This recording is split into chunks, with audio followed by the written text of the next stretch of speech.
At some point of your lifting journey, there is going to be a time where you simply can't add any more weight to the bar because you're just simply so strong that you can't physically add any more weight to the bar.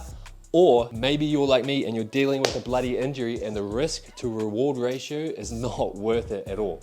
Or you train at home and you've only got a limited amount of weight. Whatever it is, here are 7 different techniques that will help with progressive overload without adding weight to the bar or just doing more reps, bro, more reps. First technique is to slow down the eccentric. Instead of doing a normal 1-to-1 ratio where you go 1 second down, 1 second up, try a 3, 4, or even 5 second negative.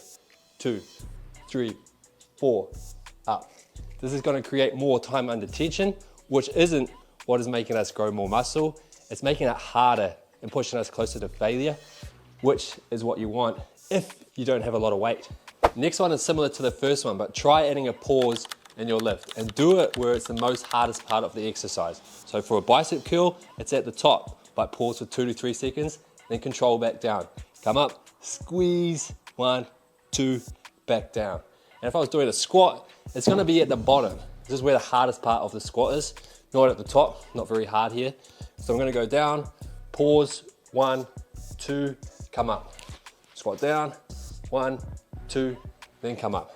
Again, another way of adding more intensity without adding more weight, which is gonna mean more gains for you. So if you don't have a workout plan, there are some free ones in the description. And if you wanna get some free weekly advice, sign up to my newsletter, which is also in the description. Back to the video.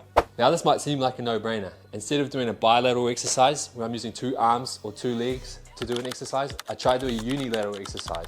Just because I can do a 150 kilo squat with 2 legs doesn't mean I can do a 75 kilo squat with 1 leg. I could barely do my body weight with 1 leg.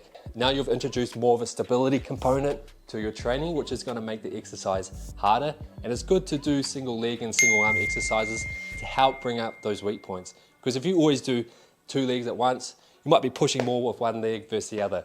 And you're going to find that out once you do some single arm or single leg training. The simple one I love is to increase your range of motion. Maybe you've only been doing little quarter reps or little half reps.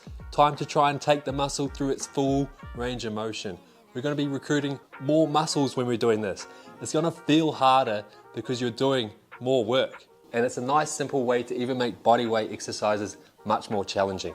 Instead of just doing a normal press up, I'm just pressing to the floor and up. I can elevate myself to create more of a stretch, take my muscles through a bigger range of motion, bigger stretch on my muscles. For example, I could use 2 dumbbells or I could get 2 plates. Whatever you have in your home, go down. I'm creating a bigger stretch now through the dumbbell and then press. Mind blowing. On to the next. Now an overlooked one is to increase your form. Look at this noob's technique. What is he doing? Maybe I've been going too heavy or I've just been taught the wrong way. Whatever the case, if I can do the exercise more efficiently with better technique, you will get a better bang for your buck if you can do the exercise properly with better form. Always form over weight, bro. You might be like me where you're married to a style of training. I like to lift heavy, so I usually have longer rest periods.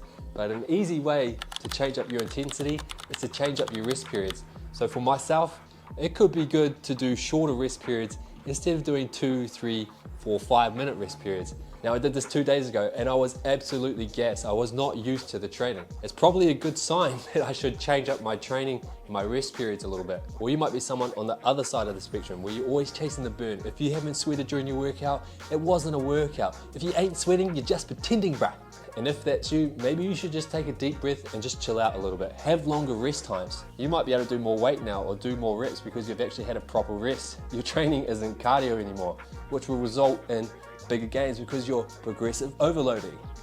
What am I doing? Similar to the first step is doing a 1 1/4 rep. Instead of going all the way up and down like this, back up, back down, you're adding a little pulse into the rep. So you curl it up, go back down a quarter, come back up, and then back down.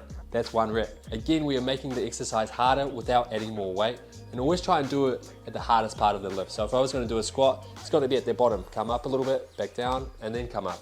Not at the top. This part is not very hard. And those are 7 ways to add more intensity into your workout without adding more weight or doing more reps. And if this helped, make sure you like and subscribe, and I'll see you in the next video. Let's go.